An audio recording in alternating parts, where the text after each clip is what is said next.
we're awaiting the start of the Acton Agua Dulce Unified School District special board meeting in respect to the reopening of the fall semester for the 2020-21 school year, which it is believed they are going to announce that it will be distance learning, at least for the fall, the beginning of the fall semester.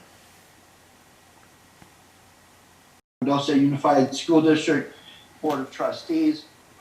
For everyone's edification, this meeting has been called and was noticed on the afternoon of Monday, June 20th, I believe. Yes. Well ahead of the meeting, and the meeting was prompted by a notice given by district classrooms throughout the state. That said, we'll start off by calling the meeting to order at, let's do 6:34. I took a minute ahead of time there.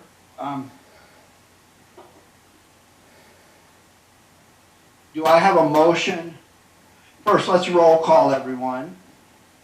In order, please. Brandon? Yes, Brandon. Coach Tim? Here. Vice President Jensen? This is Kelly, I'm here. All right. Board Member Fox is out, personal thing involved in the education of his children. He is available by phone if necessary, but he wishes you all well. So we have 4 board members here this evening, 1 absent but available by phone if necessary. Do I have a motion to approve the agenda? Tim moved. Kelly, second. Never mind, let's talk about Do I have a call to question? Brandon, Tim, aye. Kelly, aye. The board members, aye. Board president, aye. 401.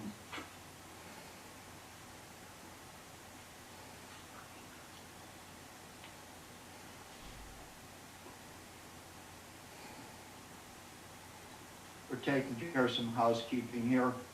Just before we call Joanne McCauley to do the flag salute.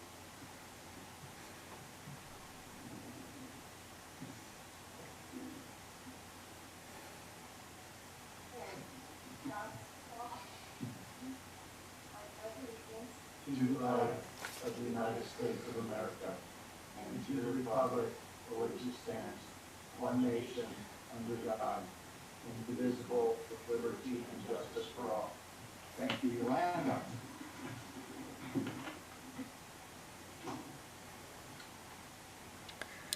It's time to read the civility statement.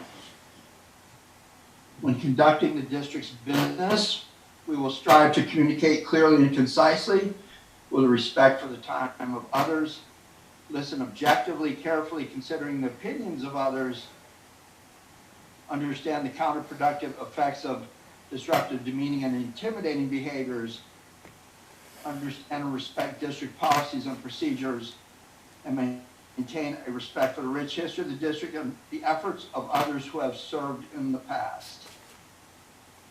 Moving on, item 3A, public comments on any agendized item. We're giving people the opportunity to buzz in at this point and make public comments regarding an agendized item.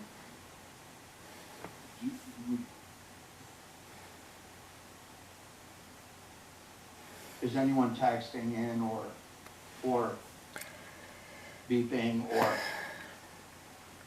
While we're waiting and giving people that opportunity, I want to remind everyone that there's certain etiquette that goes with board meetings. These virtual meeting platforms give people opportunity to have chats and to speak with each other. Now, typically what that looks like in a board meeting is I might be over here whispering to someone else, we might be discussing something, asking for clarification from another person, or you may be texting someone, I didn't understand that, and that's all fine. Just as I wouldn't get up in a board meeting and go out into the audience and say, hey, what are you guys talking about? Does that have any context? The chat that goes on sometimes is everybody's ability to say what they feel and want. It's a public forum. But again, there are rules of decor, and I wouldn't take challenges against people as individuals or snide comments or things that are off track. Don't expect me to recognize those in chat. But I do want to make sure that anyone who has a desire to speak to the board on this very important item, where I work, some people don't care where I work. Well, it's kind of important to me because it's where my paycheck comes from. But in addition to that, we have a pretty good process over there. And what we do, and I strongly suggest that someone consider this, is we hear what the city manager wants to talk about and introduce, and that is the equivalent of Larry here. Then we'll hear some comments from the city council as to what their questions are as the decision makers voted in by the public that they represent. And then, once the public is informed as to what they're thinking and which road they're headed down, that sometimes is the best time to make your comments before any vote or action is taken. Now, of course, if there's something that you're not hearing is critical to you as a constituent, that the staff or the people you elect to sit up here aren't representing, of course, you want to jump in and make sure that we know that, because decisions, especially at this time, everyone needs to be fully informed. So that said, is there anyone that wants to make a comment about the agendized item, which will be item 4, 2021 COVID-19 industry guidance, school and school-based programs? The document was released by the governor's office on July 17th, 2020. Hearing none, I'll ask one of the board members. You know what, let's just go ahead and move this in so we all understand that the board members want to hear this and discuss this.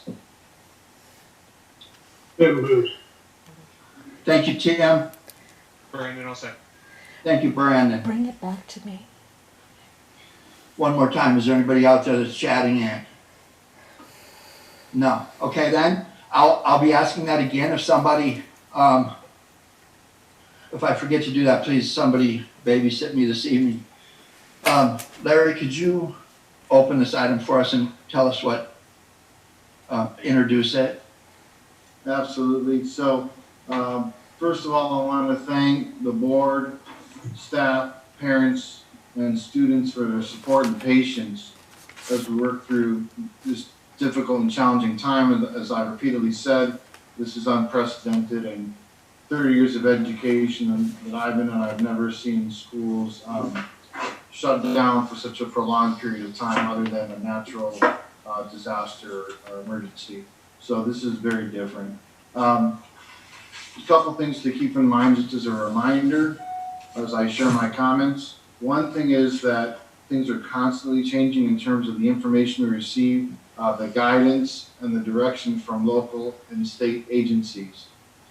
The second thing I want to remind everybody of is that negotiations with our CSEA folks and our teachers are in progress. So I just don't want my comments to be perceived as impacting the bargaining process in any way out of respect for the ongoing bargaining process.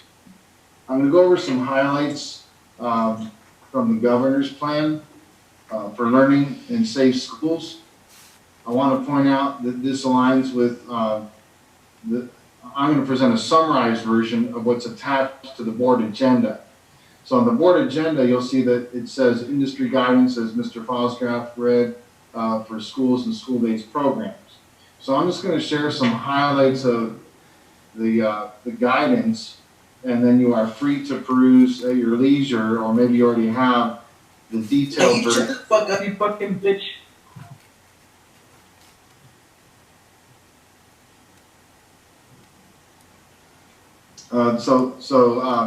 There is more detailed information on our website, which I'm also going to share in just a moment as well. So let me get started with Excuse some me, of. we need to stop sharing our screen. We have somebody that's getting into our screen. Yeah, the problem is we have two old cocksuckers wearing a mask. Can you also mute people, please? Can you also kick?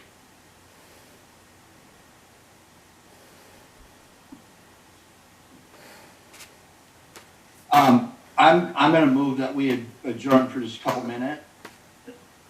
Somebody broke into this meeting, said you all put your fucking car. Kill it. Oh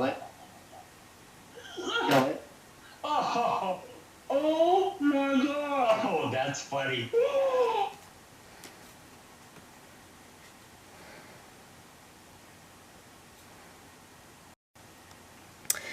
It would appear that somehow the Zoom was breached and by outside persons that were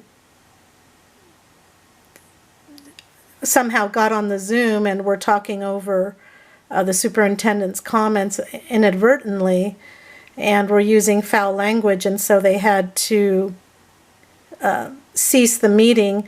Hopefully it will begin again in a few minutes since it's only one agenda item.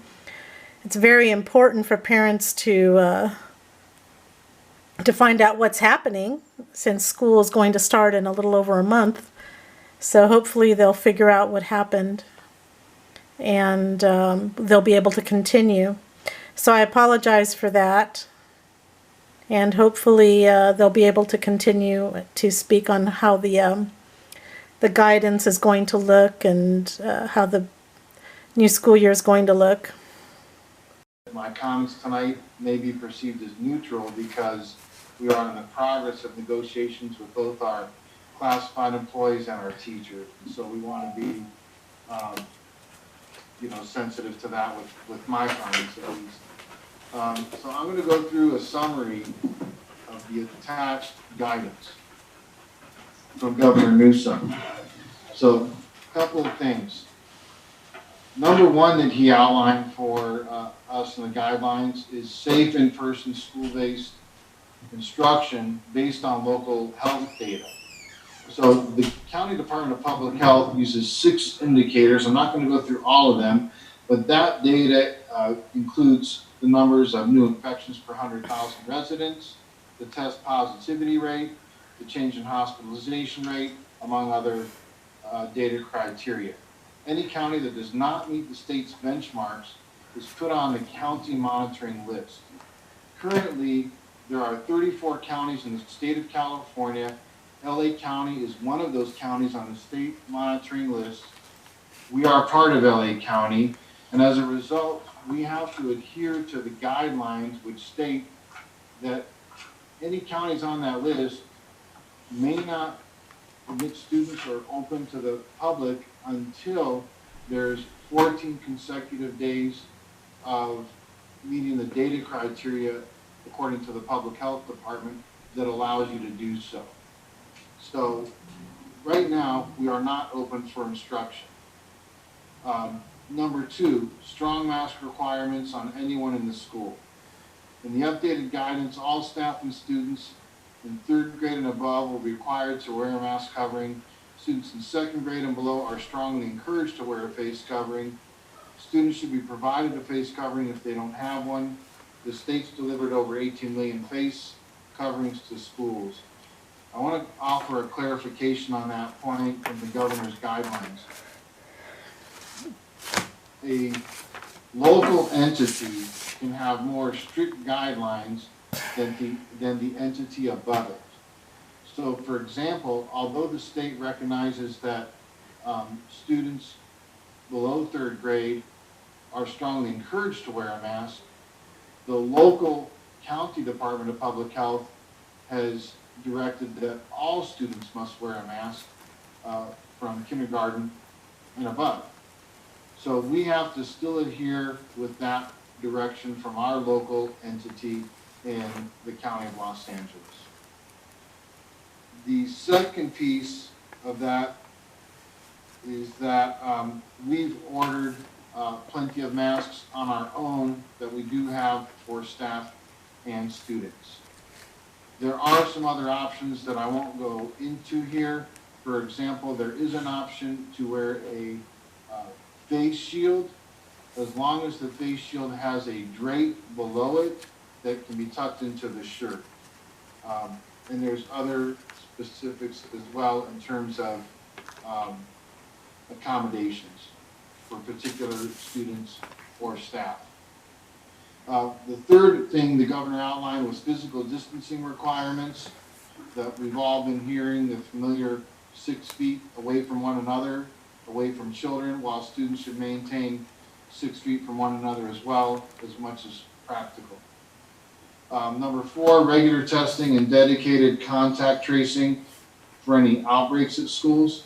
The public health guidance recommends staff in every California school be tested periodically, and there's specifics to that our new COVID-19 task force will be laying out as a result of these guidelines as well. But as Mr. Fallscraft said, since these just became available to districts in the last couple of days, we have not laid those out specifically within district guidelines and protocols.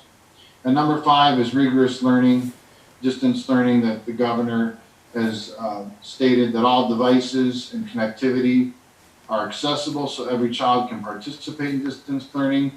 I want to commend our staff for that. They've done an excellent job of ensuring that piece, as we saw in the spring.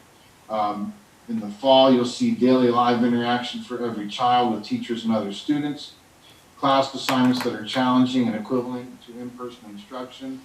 We will ensure that happens, and targeted supports and interventions for English learners and special education students. One thing that has become a recent hot topic in these guidelines is the notion of a waiver. So I want to talk for just a couple minutes to clarify for our board what the waiver means. So we have had weekly meetings, as you know, with Dr. Eduardo, who's the county superintendent for Los Angeles. And in the past couple of weeks, she's included, and you might have seen this name in the paper, Dr. Barbara Farrar, who is the director for Los Angeles County Department of Public Health. This morning, Dr. Farrar helped to clarify what this waiver means to school districts. So you may have heard the governor or read about the governor's statement that there is a footnote in the guidelines regarding that schools and districts may apply for a waiver for students in grades transitional kindergarten through 6th grade. That's really all the footnotes said. Dr. Farrar went on this morning to clarify the criteria to apply for this waiver. The first criteria is that the superintendent must submit a formal letter to the local department health officials. And in that letter, it should also demonstrate support from the local board of education, and it was recommended that the board president sign that letter with the district superintendent. Number 2, you need to demonstrate that you have support with your local workforces, which in our case would be our classified bargaining unit. That's all of our non-teaching staff, non-certificated employees, and our teachers. So those 2 entities would need to support, and you'd have to demonstrate that support as part of the application process. Number 3, you would have to demonstrate that you've garnered support from your parent groups, your parent community, and the community of Acton Agua Dulce in writing as well. So you want to be able to demonstrate that. The next piece is there's a multitude of other things that would be part of the application process, including but not limited to an establishment of a COVID-19 task force. We already have a district safety team. We've already put together a COVID-19 response team dating back to the outset of this on March 13th. And those 2 groups we'll be looking at taking some folks from those groups with Ms. David, working with Mr. Brockway, to put together a COVID-19 task force. We want representation on that committee from our classified folks, from our teachers, administration, parents, and we'll ensure that we have all of that. But that's part of the requirement for the application process. And then there's a piece where you need to conduct a study to demonstrate that the data shows that you're not at a significant risk according to the Los Angeles Department of Public Health. They would be the ones to conduct that study. Once they conduct that study, they would either deny or approve that waiver based on a number of other things that would be included in the application process. That application is not available to school districts as of yet. Dr. Farrar said that application would be made available as early as next week, hopefully, were the words that she shared with us. Board trustees, as soon as I have that application process and detailed information, I will share that with you in an update next week so that you have access to that and you can see that as well. So I just wanted to share a bit on that because that's been public and there's a lot of questions about it and a lot of information circulating, and that's as much as we know about that waiver application process at this point. I think that concludes my comments, Mr. President, and I'll turn it back over to you for any questions and comments from the board we'd be happy to address.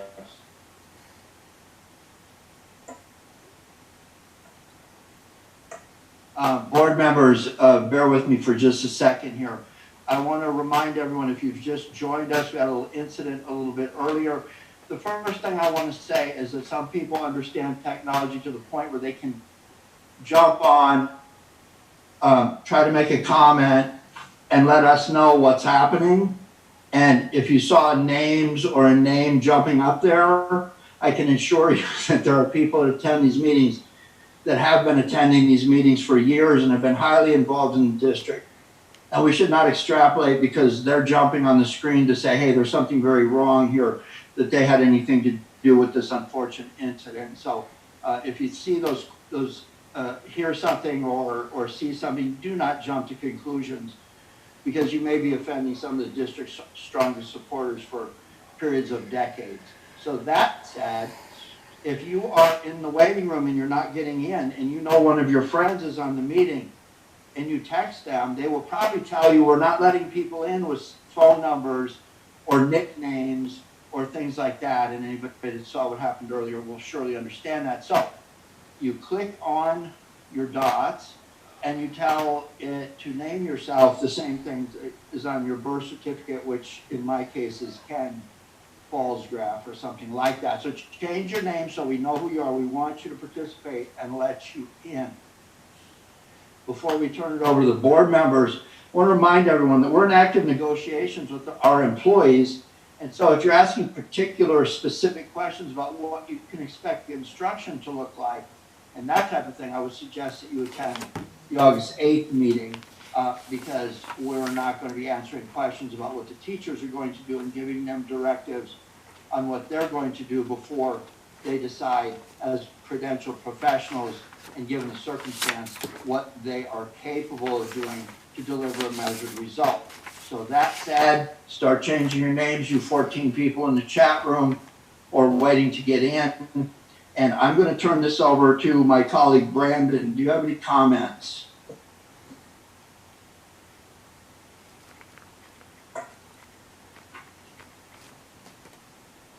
Is Brandon with us?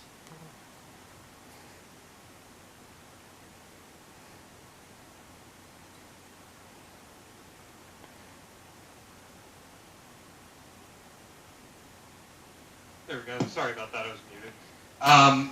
I don't, honestly, Larry, thank you so much for the presentation. I understand that all of this is coming straight from the governor and they are highly encouraged for our district to follow them, so it is really good information. do have, and thank you for pursuing looking into more information about the waiver. That is something that I am interested in at least finding out what their concept that they're pursuing is. So yeah, all in all, thank you for what you're doing, and thank you for following through with these guidelines. Thank you. Brandon, thank you so much for giving up your evening, the summer evening, and participating the way you do. Coach Tim.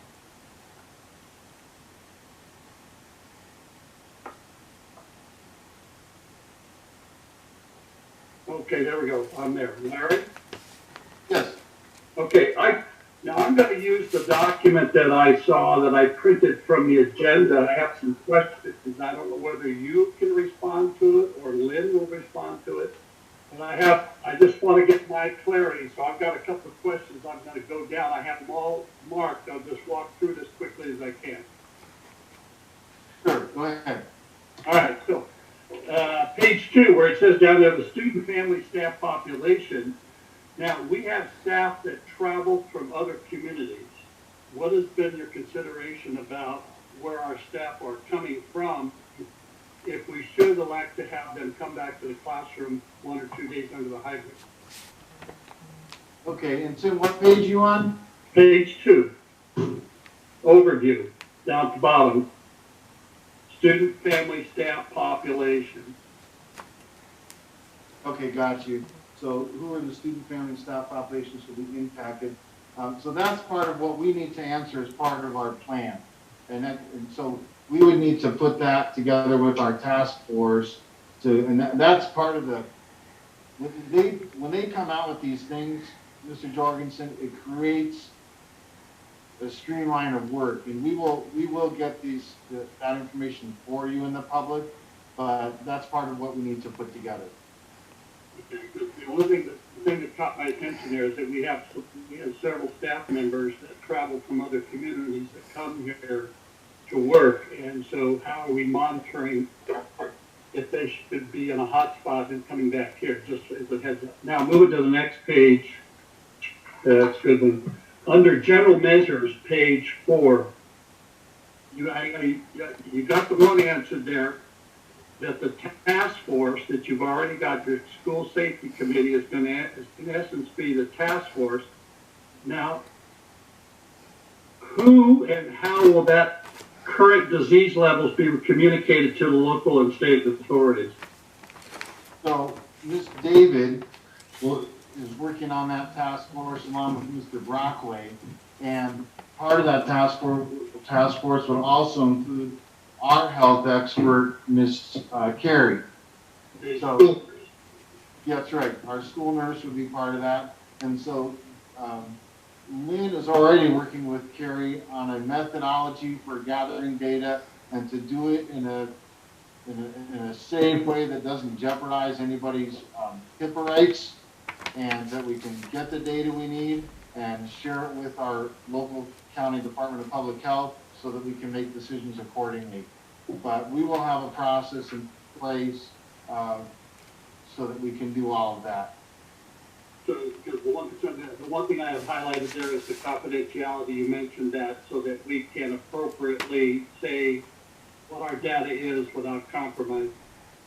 Moving down, going there. So now at each school site, I'm guessing that will be the school administrator will be on the task force to report from the school to the district so it can be reported to the state or county. That's correct. You answered the part about, on the next paragraph, about face coverings. You said they're ordered. What's the status of our order? Are we in the pipeline, or do we physically have them in our warehouse, or what? Yeah, we physically have them, and in fact, Ms. McCulley's sitting across the room from me wearing one of our district ones. We have some ones that have the logo from elementary school, Metal Arts, Hawks, and Mustangs, and we physically have those. We do not have the physical protective equipment that is on hold at the county. They're waiting for all of that to come in, and as soon as they have it, we'll pick it up. But we wanted to get ahead of the game, and so we've done our own ordering in the meantime. Okay, glad to hear that you have personalized it to the school sites. that's going to be an assistance for students to help with the compliance. In the next paragraph, it says regularly evaluate the workplace for compliance. Who's going to be responsible? Let's talk Vasquez. Who will be the one at Vasquez that would do that?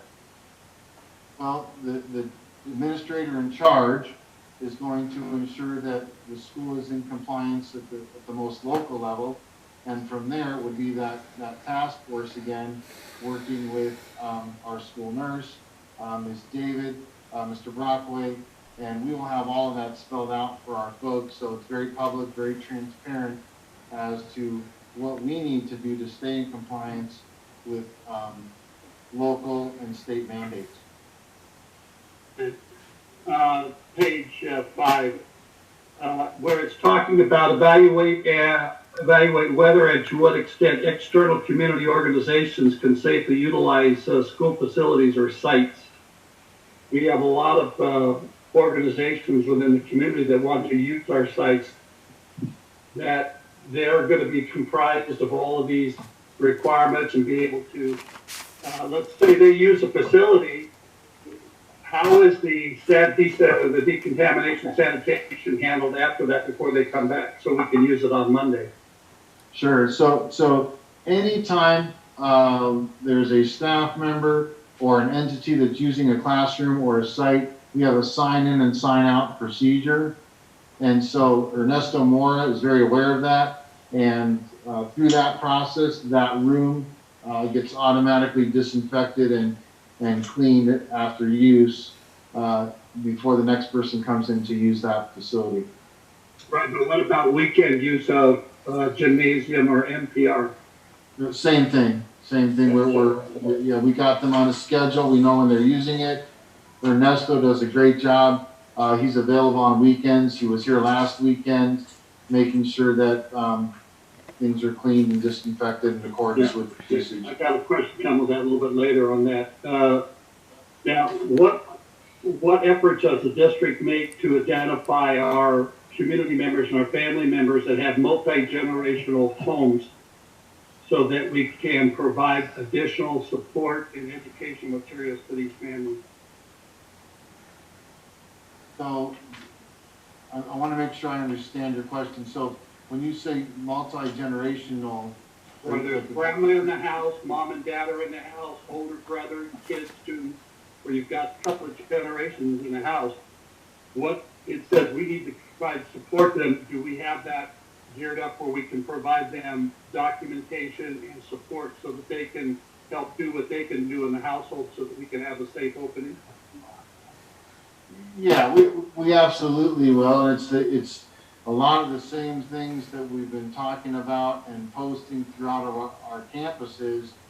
If we practice those same things at home, it will help tremendously. But instructionally, because I heard you mention that as well, that comes back to those options, and that's really we want to give families a personal choice in that. So if they know they're living in a situation where they have grandparents at home, they may opt for a distance learning 100% option or homeschooling option, so that that student isn't coming back and forth from school with potentially bringing back exposure to the grandparents at home to COVID-19. Going either way, so that's I want to make sure that we have it.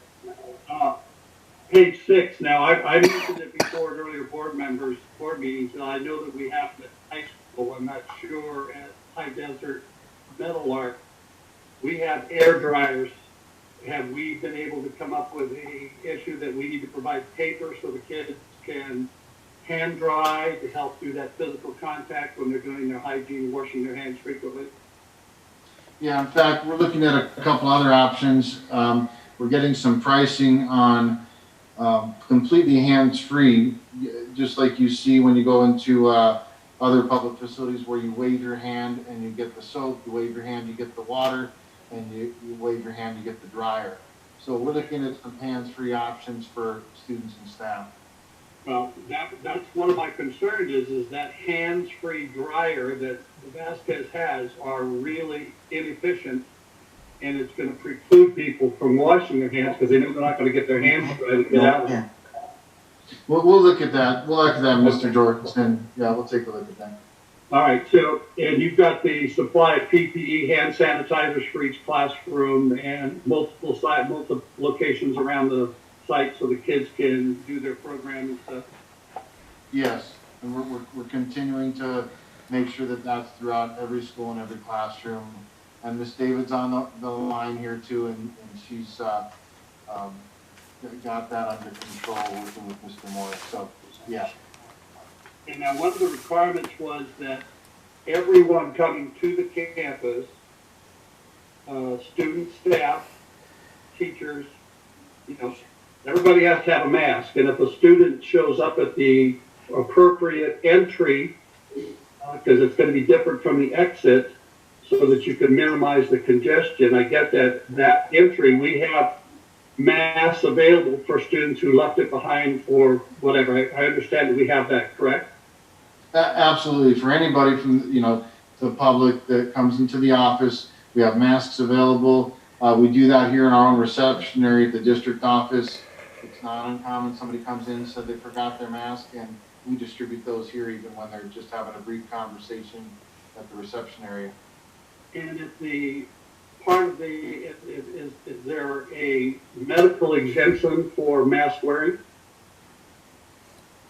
There are accommodations, but there really everybody is mandated to wear a mask. So there isn't necessary. The only exceptions, Mr. Jorgensen, would be for children that are 3 years old and under.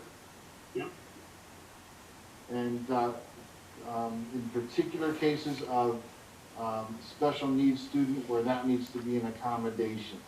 Correct. So in the event that someone comes to, and I'm going to continue to use high school as a focus point in the discussion, they come to the high school, they show a letter saying, well, my doctor says I can't wear a mask. They will then be given work and they'll go home. They won't go to class, right? Correct. They may have the option of using a face shield again that has a drape to it to be tucked into the shirt. Yes. Okay. Very good. Have we tagged or ID'd the school buses for alternate seating so that they, as we do that we know how many, like 50 kids can sit on a bus, but we've got to cut it down to 22? Yes, so we would have to make sure that we do all of that, and we're not quite at that point yet, only because until we know how many folks are actually going to take the option of the blended or hybrid model, and we see the names and the families, we're going to have to do some backwards mapping on that. So, for example, if you have students at 2 or 3 different schools, but they're from the same household, they could sit next to each other on the bus.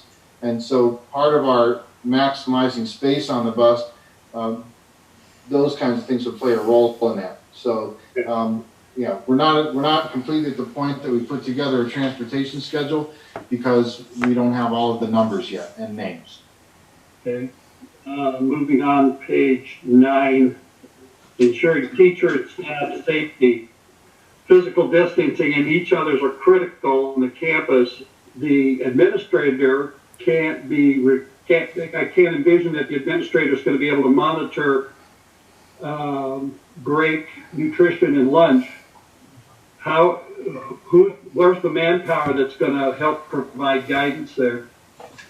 So again, that's gonna go back to my point, Mr. Foscraft's point regarding negotiations. Those are things that we're going to have to work out. And so again, without trying to get ahead of our work that Ms. Shaw is doing with our bargaining units, we do need to work those out, and that's a critical point you make, and we're certainly going to address it because it's a valid point. One person is not going to necessarily be able to monitor, all breaks, lunch, and so on by themselves. I could understand, and I want to extend my appreciation to staff and everyone for the work that they're doing to help with challenging things, but I appreciate the responses so that the markings that we could put on the walk surfaces go this way, but because not everybody looks down at the ground. They look up, and so if we have them portable signs or whatever, we're going this way. And once that, it's a matter of presentation. If apprise the students, the staff, parents know what we're expecting. Everybody's kind of on the same game plan. You got to get in the end zone. We all have to work together. All right. So now there was a question: they're coming into specifics about the disinfecting solution? Is that equipment that we approved from the last board meeting? Is that going to comply with that stuff that we're going to buy?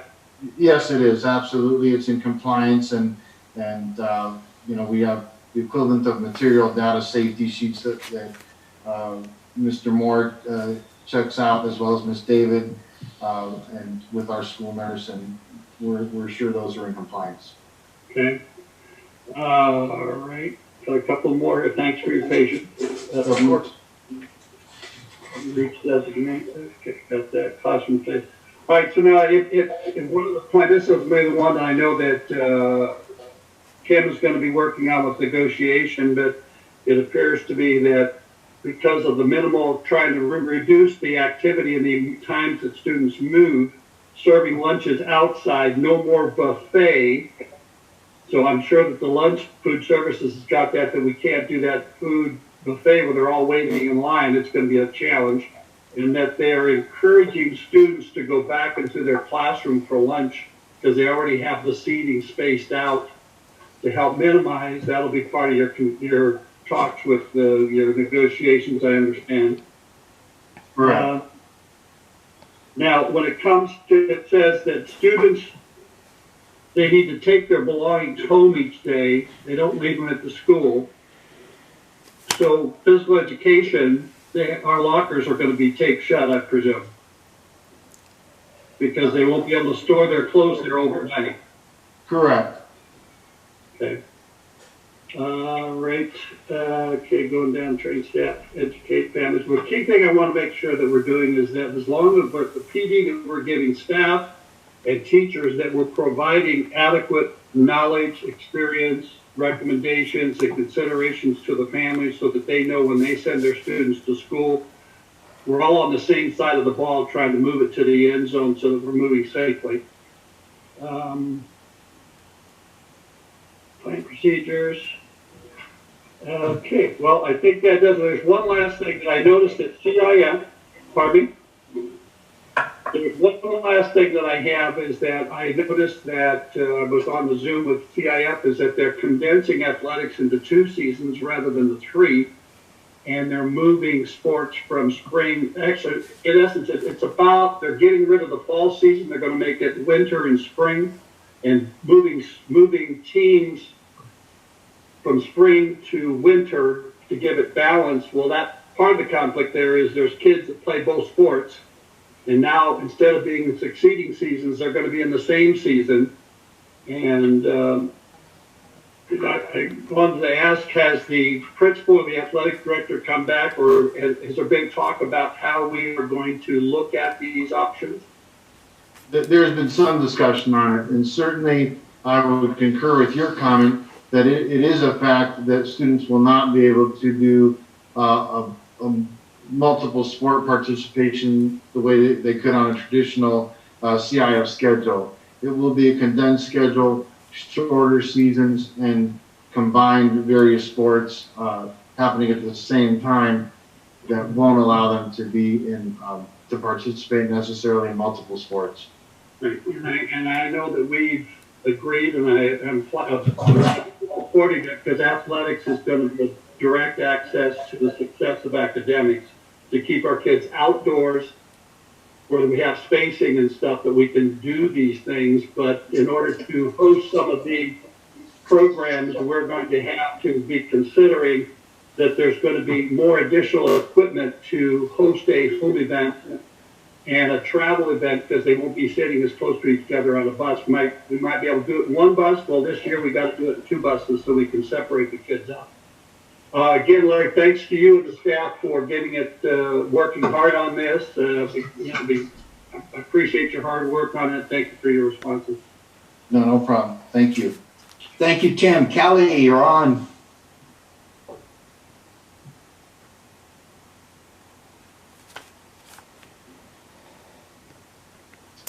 Good evening. Tim covered a lot of stuff, so I can kind of be brief this evening. My question is mostly about the Chromebooks as we're moving into distance learning, just making sure that we have enough for all of our students, and that's good to go. I believe we do, but I just want to double check on that. Yeah, we do have enough Chromebooks. The one thing we are looking at, Ms. Jensen, is whether those should be going back and forth. And so there is the question of we might need to purchase X number of Chromebooks so that the students that need to have one at home can leave it there and then have another one available at school, so they're not having to take it back and forth, and that minimizes the exposure. Yeah, that's a decision that needs to be made pretty soon. The Chromebooks are all on back order right now, or another type of device that's quicker. So that's something to consider. Yeah, Yeah. So also, just so the community knows, Larry and I did participate in an Antelope Valley School Boards Association meeting on July 17th.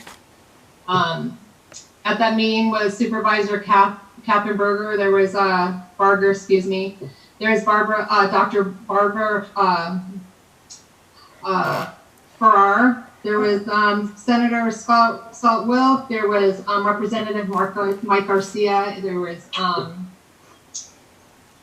LA County Superintendent Deborah Duardo, and there were some other people there. There's lots of people and some other board members and superintendents in the room. So basically what we were discussing was, we're lumped into LA County, and so as you heard Larry discussing the plan, and I know there's a lot of people that thought we could, maybe because we're a smaller community, we could open much quicker, but we are part of LA County, so we have to fall under those guidelines. So even though we want to, discuss a waiver and things like that, we do fall under LA County. So as we discuss the plan, there are certain guidelines that we have to follow, but one of the things that we have been working on is having these discussions about, we are a smaller community, and Scott Wilk is working with us in having the discussions about, we aren't LA City.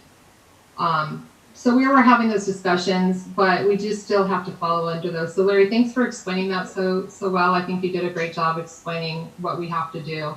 And it is quite an extensive amount of work that has to happen. So I think it's great if we can have the discussion so everybody knows what we're doing and everything that's involved. So it isn't an easy task.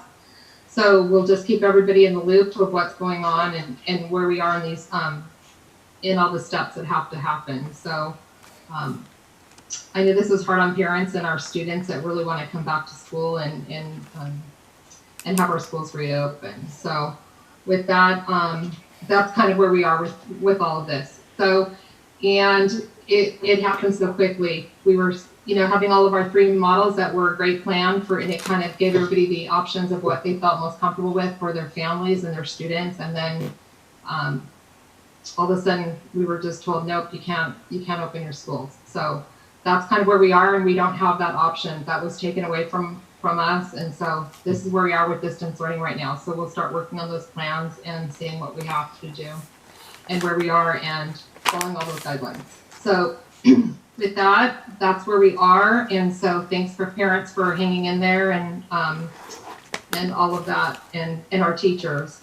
But I also don't want to forget our classified, because as we have all these talks, I know we're not talking about any type of contract and negotiations here tonight, but I do want our classified staff to know that I'm thinking about them as well, because a lot of times when you're having these kind of discussions, sometimes people don't bring up our classified staff. And I know firsthand that when you're getting ready for all these type of situations, they're really a big part of everything that has to happen, and all the moving parts and getting the schools to open and getting ready for school to start. So classified, if you're out there, I just want you to know that I'm thinking about you. Not that everybody else is thinking about you, but I want you to know that I know that you're a big part of everything that has to happen for school, along with our certificated staff as well. So I just want our staff to know that you're really important, and so to hang in there, because there isn't a teacher out there that is wanting to start school under these circumstances. This isn't how we pictured it to happen, and we're definitely not looking forward to starting school like this all over again. So, but we will put together some great plans, best that we can do under these circumstances for your students, and we look forward to having them back as soon as possible. So that's all I have for you tonight, and so we just look forward to having us all back together as soon as we can. Thanks, everyone. Thank you. Callie, I very much appreciate it that you hold the position you hold in a large district, and you are actually responsible for supporting the curriculum of 18,000 students. So I'm so glad you're here to help us. And Tim, your experience as a teacher in the district with the very practical questions that sometimes people forget about until the day comes. Those types of things are potential exposures just waiting to happen. So if they're thought out ahead of time, that's good. Brandon, I appreciate your support, and the superintendent. That's very, very important right now. I'm going to go through this document. We're monitoring the chat for my fan club out there. Thank you. I appreciate that. I know that sometimes examples I give about where I work and that type of thing don't seem to be relevant, but I'm going to turn back to some of that in my experience. And just as Callie is an experienced educator, I am an experienced facilities manager and manage a program. So I'm going to tie into some things that I'm a little bit ahead of this in the organization I work for, and have seen some of the positives, the negatives, and some of the complete failures. So I'm going to go through this document that the governor's office gave us on the 17th. And I want to remind everyone the discussion tonight is, if you're expecting to walk out here knowing which model we're picking, how long we're going to be on the computer, and those types of things, I see comments like that coming in. I understand your apprehension as a parent. But remember, we have teachers and staff out there that are waiting for a direction, a positive direction. And you just heard Kelly say that their district was ready to roll out 3 programs and had it figured out how to do that, and then suddenly the rug gets yanked. So if you're expecting specific answers to things tonight, I will make a comment to that at the end, but there will be no discussion of specifics of who's going to be in what classroom, and that we're just not there yet, and I appreciate your patience. But let's go through this document. I'm going to start off on page 5.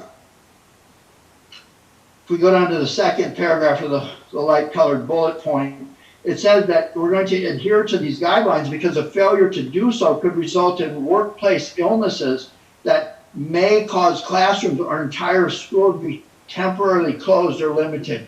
That means if you drop the ball here and you have an outbreak or a case, and I've seen this happen at my place of employment, there are people who have been exposed to someone and suddenly they're not allowed back in the workplace.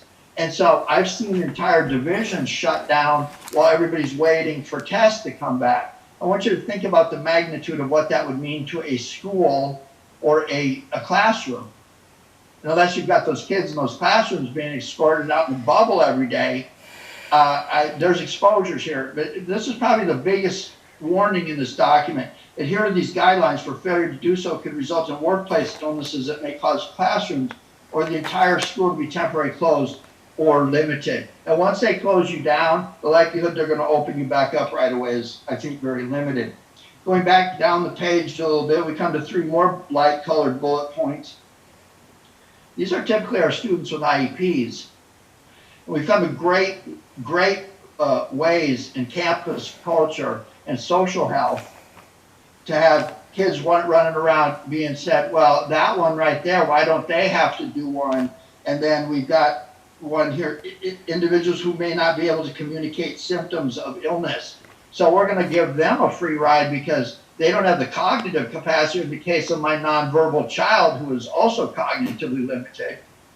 Oh, well, she doesn't have to do that because, well, we all know what her problem is, and this promotes tribalism and sorting of people, and that's one thing that I despise more than anything. And I think that our parent groups on the sites have been working very hard for inclusion, not only at their specific sites, but as you go from one site to the next. So I'm going to say this, and it's going to probably get me in trouble, and I don't care.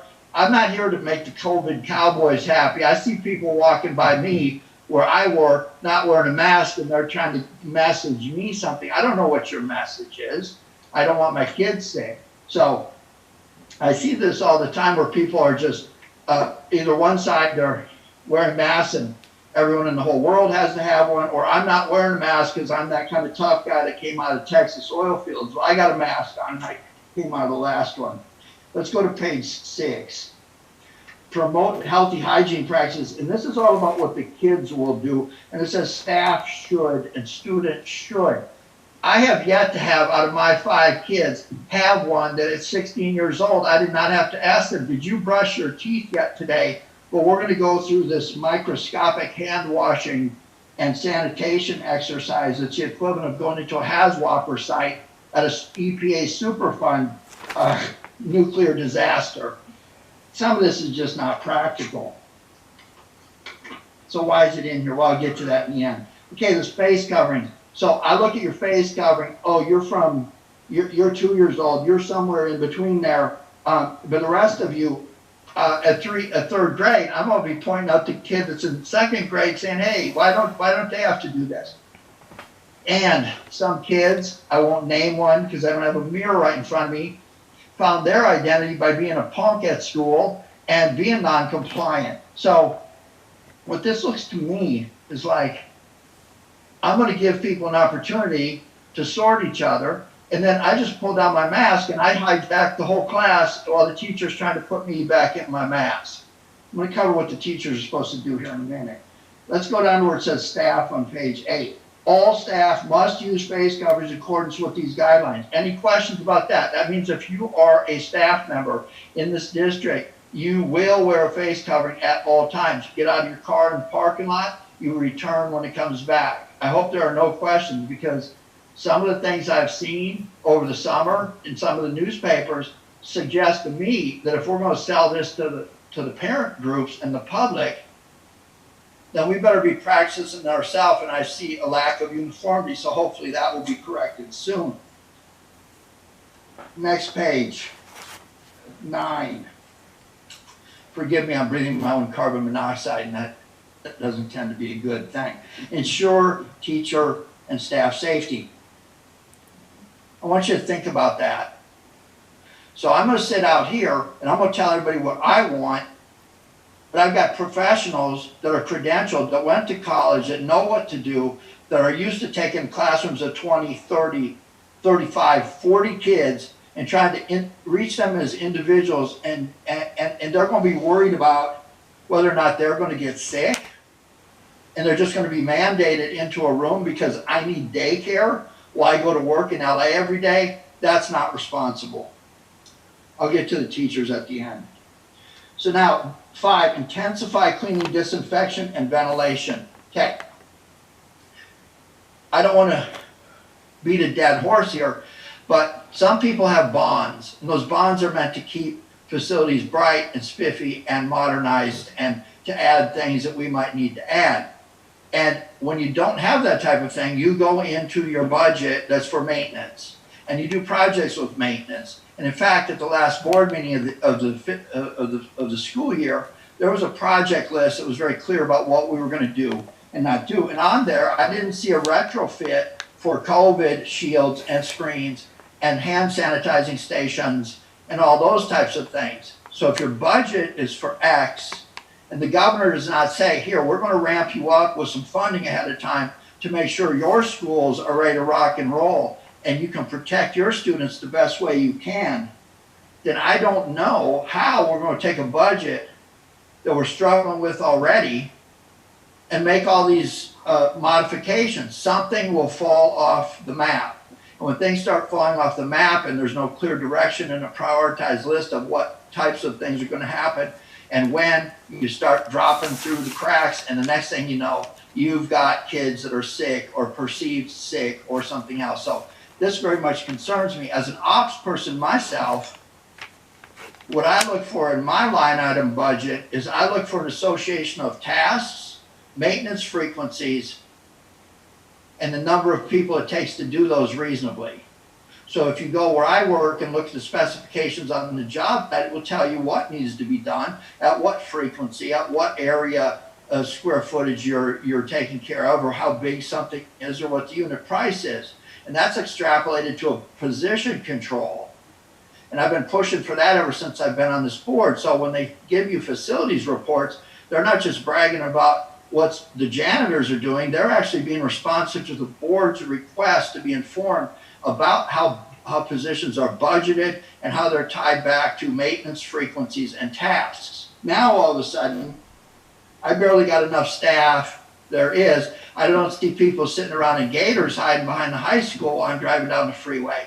So I think our staff is kept busy by Mr. Moore and his team and overseen and budgeted by our financial director, Ms. Dave. But I didn't ever hear them tell me they had an abundance of staff. So now we're going to take and not only increase frequencies, so we're going to lose those efficiencies we're talking about of I'm putting 40 kids on a bus. Now I'm going to make 3 trips with the same bus at different times. I need different drop-offs. I need different people. So I'm going to increase the task frequency by 300%, but I'm going to keep the same staff. That doesn't add up where I come from. Let's go to page 10. One of the problems we have at work is everybody needs to be individual. So I want to use isobutylidine diarrhea to sanitize my hands. My friend over here, that's a sulfur-coated urea product, by the way, Kelly. I can see you wondering. Then I want to use isopropylene something or other, 70%. I got other people using 90%, and we're wondering why there's a problem. And other employees are going, I don't know what that person is using. Do you have an MSDS sheet on what that product is? So we're getting caught up in all this. There's no standardization. And that's one of the most important things is, do we have a standardized, back to Tim's point, do you have a standardized product that has an MSDS sheet in a sanitizing station at the front door of the school today, along with a manual that tells you, you will do this or you will not enter the site? Now, I doubt that all that's done, because we're probably too busy trying to figure out how to increase 3 bus trips when we used to have 1, with no budget to do that, by the way. Implementing distance inside and outside the classroom. Again, we have loss of efficiencies, but someone is turning around to take a political out to say, oh, you're a small district. So what do you really think the likelihood of this person that's offering these what do you call them? Waivers. Oh yeah, you out there in Acton, yeah, you're good to go, but the rest of y'all, nah, you're not good to go. Really think about that.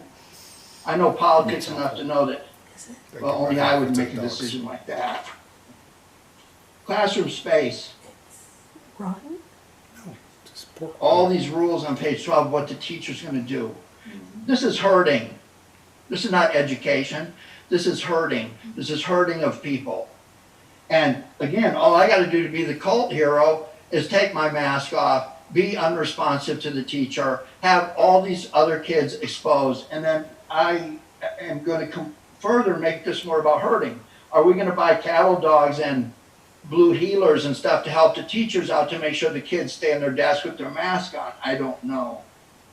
But there are compliance issues here that we're going to arbitrarily tell our teachers, hey, now you're a prison guard, now you do this. No, I don't see that happening. Non-classroom spaces, axillary groups. I can talk about this one all day long. So we're going to bring people in. The minute you open up the campus and put the public on there, when you are an employee, you have certain mandates that you follow. I cannot choose to have the temperature gun put to my head every morning and have a witness read it.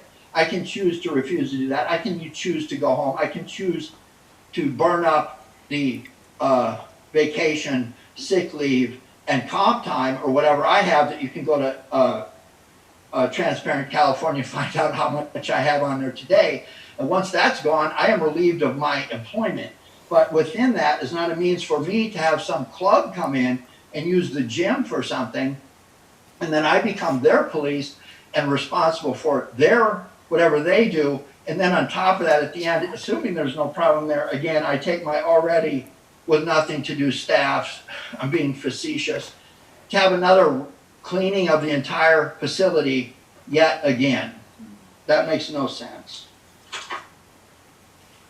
Train all staff, and now we're on page 14. We're gonna train all staff and educate families. That sounds like a Hallmark card to me. Again, I have yet to see uniformity from site to site and staff members understanding by example. That means I have a signed staff memorandum that says, I understand this and I will do this and I will adhere to this. From what I've seen over the past couple of months, I think we're still trying to figure that out. Once we get our staff to understand that that is what the protocol is, then we start telling the public what they're gonna do and be faced with the herd of COVID cowboys that are too cool to wear masks. I don't know what as to exactly what you're supposed to do. But that's probably the weakest part of this, is we're not gonna tell you what the mandates are, so people can talk about them and decide what they're gonna do and not do. But yet, going back to the very beginning in the little bullet point, it says if you have a problem that we're gonna shut your school down. This is ridiculous. To Tim's point, are we ready to open the door tomorrow morning, see hand sanitizers, see arrows on the floor, see desks separated, see signage, we have visitors signing in, they understand who visits the campus, who doesn't. Do we have we issued a district-wide policy statement about people coming in, using a facility, who enters a facility, what they do, when they do it, and is there a means to make sure that that's happening? I don't think that we have that under control just yet, because this just came out like 3 days ago. I don't think staff is knowing what to do. Okay, we skip over what this all looks like. Again, seasonal allergies cover a lot of this, so we'll shut our school down over a seasonal allergy. So in the end, I'm going to summarize this up before I move into our staff. The practicality of this is this. This is historic in my 2 decades of experience in bureaucracies. I'm going to tell you that you have the right to practice local control. That means y'all can do whatever you want. But I'm going to put this list of stuff in here that's vague under the veiled threat that we're going to shut you down. But y'all go ahead and do what you want. And we're going to limit the information coming to you while we try to figure it out based on some level of expertise or not. And yeah, but don't drop the ball. But y'all can do whatever you want. If you really look at this, is this really practical to do? Any of it? And I'm not going to say it is or not because I'm not an educator. So, that out of my breath. The final one is the biggest joke. Maintain a healthy operation. Monitor staff absenteeism and have a roster of trained backup staff where available. I want to talk about that one for a little bit. In what governmental agency do you not have constant meetings about sick leave, FMLA, and chronic absenteeism? Really? And if I took a poll of teachers, I got an idea. Your teacher of your child had a snuffle, so we're going to put them out for sniffle, whatever, 14 days, and we're going to bring in a substitute teacher. How many of y'all like long-term substitute teachers? Now, there are situations where it can't be avoided, and those are all negotiated things, and the district hires credentialed people to come in here, so this is no bad news on anybody, but you are going to have staff, you're going to staff absenteeism is going to be a trigger for what? And then we're going to have all these other people hired to fill in. Well, I'm sorry, we're trying to figure out how to pay for 3 bus trips a day. And when it comes to return policies in here, maintain healthy operations, does the district have a policy that says if you exhibit these symptoms, then you will provide the district with a contact list? This is what's going on at my work, a contact list of people that you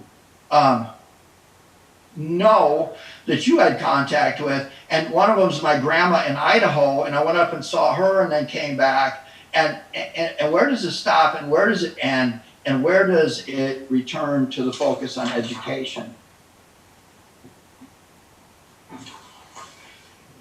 So I think I've raised enough questions about this. for the average common person to look at it and say, yeah, there's some holes in there, Paul. You might be right this time. So here's where we're at. I just speak for me.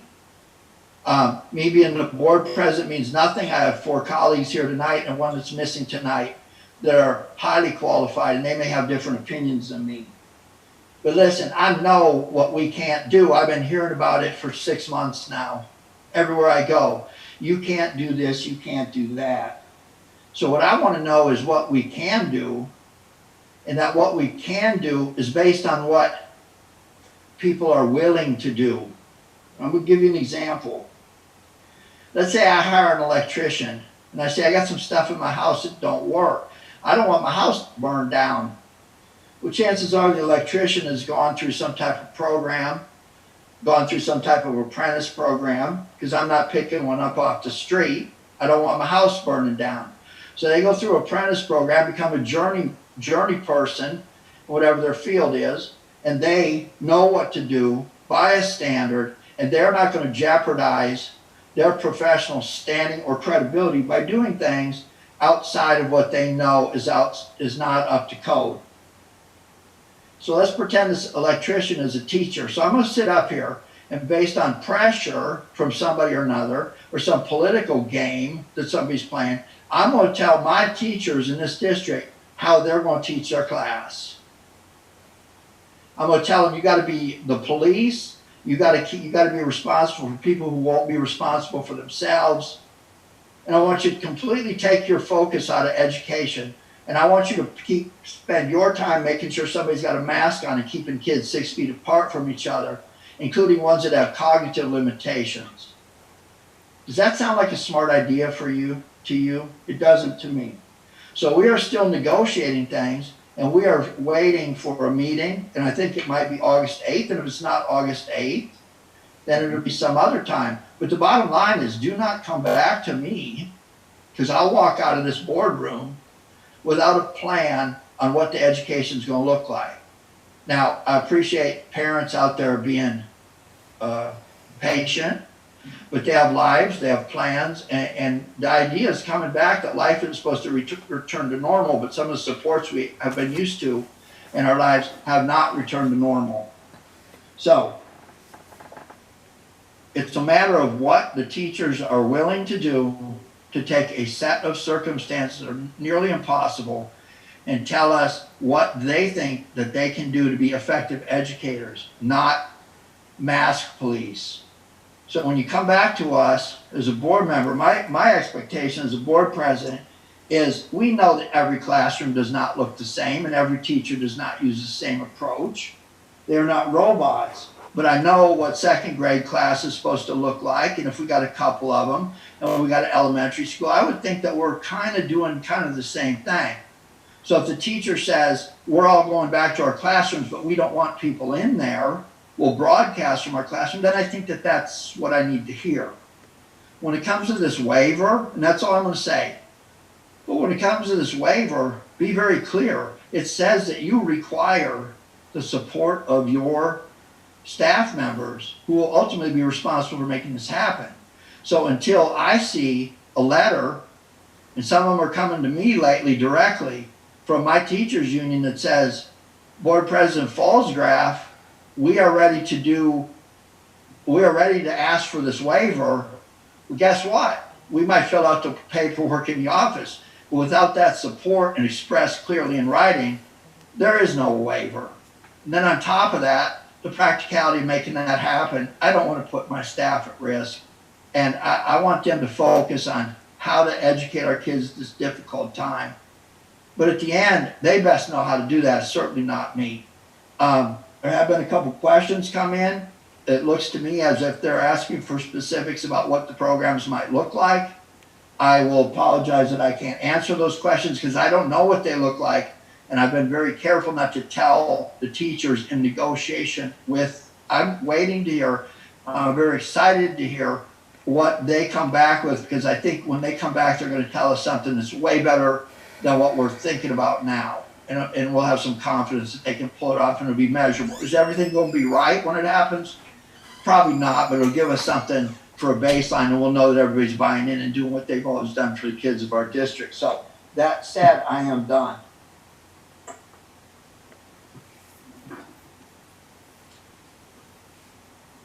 Loop around one more time to the board members. If I offended you or said something too far out of line, jump all over me, guys. Now's your time. Yeah, please. Go to Brandon first. Ken, Tim, Kelly, that was fantastic. I stayed relatively quiet with my comments in the beginning because obviously a lot of this, it is recommendations from the state and there aren't really requirements in place. So a lot of my thoughts, I am waiting until there's more of a firm setting and we actually start looking at procedures being put into place. But what you guys said was fantastic. You clearly relate a lot of the same concerns and thoughts I have in terms of student safety, what it's going to look like transitioning between classes, lunch period, everything. So thank you to my fellow board members on that. Tim.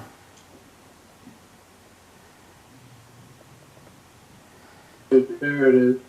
Oh, hi. So I just want to have one comment, Ken, is that I want everyone to know, as an educator and a teacher in this district, that my colleagues, former colleagues, teacher and staff are professional, they're educators, they want to do what needs to be done. And a lot of the stuff that's in here is bureaucratic dialogue that teachers do almost every day with a few exceptions. We monitor students, we discipline students, we tell them to go places, we guide them, we mentor them, we model for them. So yes, there's new things that we're going to have to do, but as educators in this profession, that's why we're here, is to give these students education, regardless of what the bureaucrats want. We have a guideline, we have a health and safety standard requirement, and I look at myself as to how would I handle this in my classroom. And a few of the things that I was pointing out was I want clarity as to who's doing this, who's doing that, because it's the communication that we give to our students and our parents and the staff, how we're going to be successful. If we're not going to do that, we're going to have a heck of a time making this work. As a small district, I think we have a lot more to offer than the large districts. We have the same challenges, but we have quality people in all places. We have good teachers, we have good staff. We need to make sure that they're apprised, and we have parents who want to make this work. We just got to work our tails off to make it happen. Thank you, Tim. Kelly, please.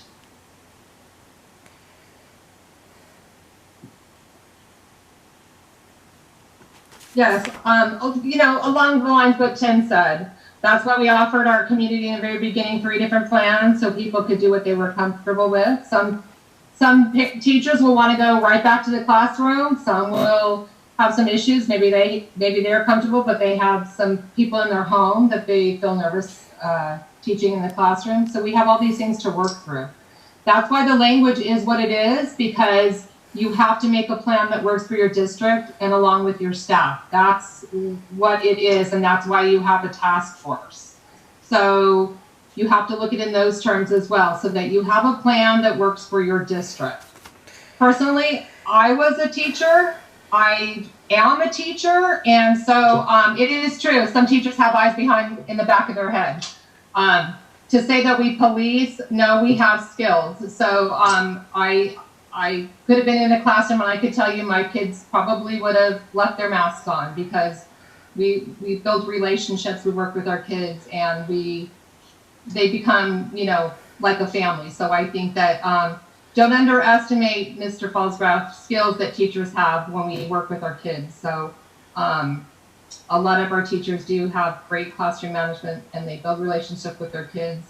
And this is kind of what we do every day. So I think it's not easy. I'm not saying by any means it's easy, but these are things that we do every day. And like Tim is saying, this is part of what we do on a daily basis. Masks are completely different. I'm not trying to say that it's going to be easy or that we've done this before, but teachers have a lot of skills, and I don't want to underestimate things that the teachers can do, and that we'll have a lot of learning. That's a big learning curve. Yes, absolutely.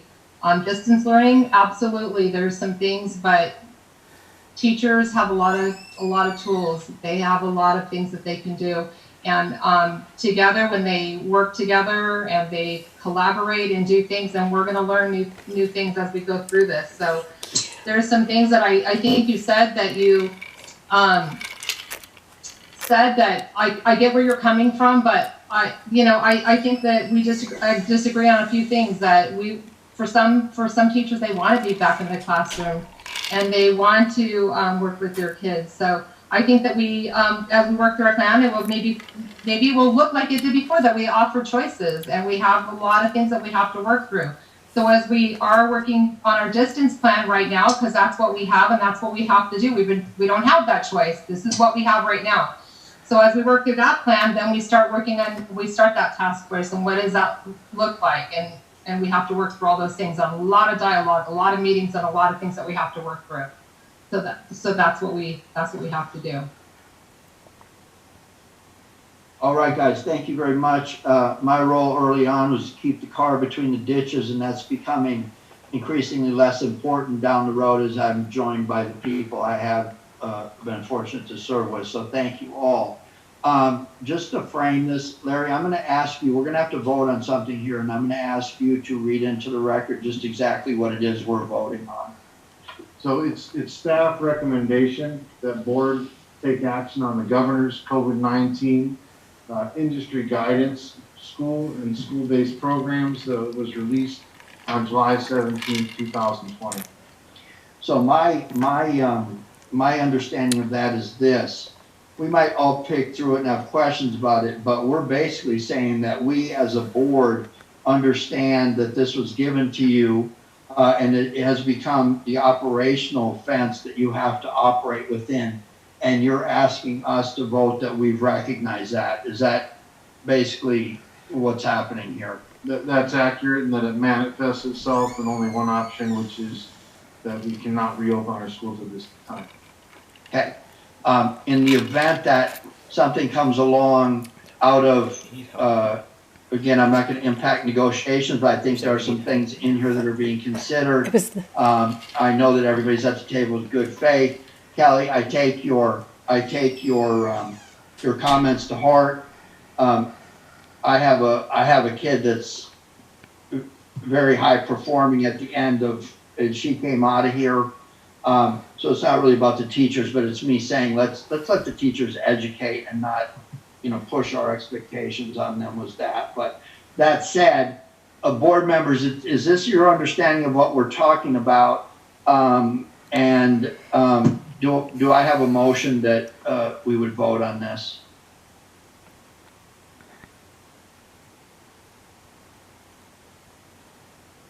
Kelly? This is Brandon, I'll move it. Thank you. Looks like Kelly may have seconded. Is that accurate? Call to question? Brandon, aye.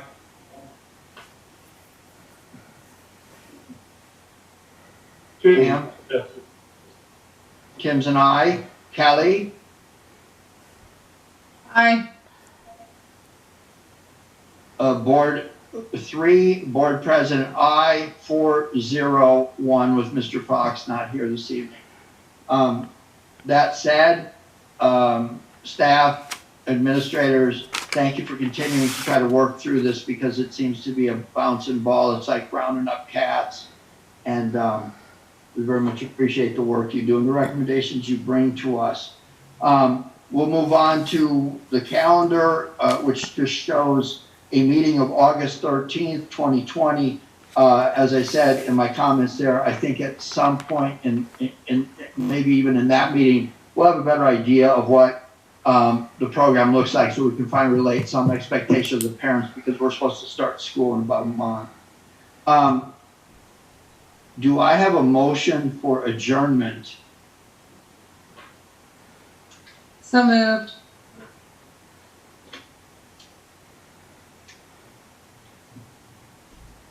Somebody second, please. 10 seconds. We'll call the question. Brandon. He's probably. Brandon, aye. Sorry, I was muted. Tim, aye. Kelly, aye. Board 3 ayes, board president aye, 401. We will adjourn at 8:19.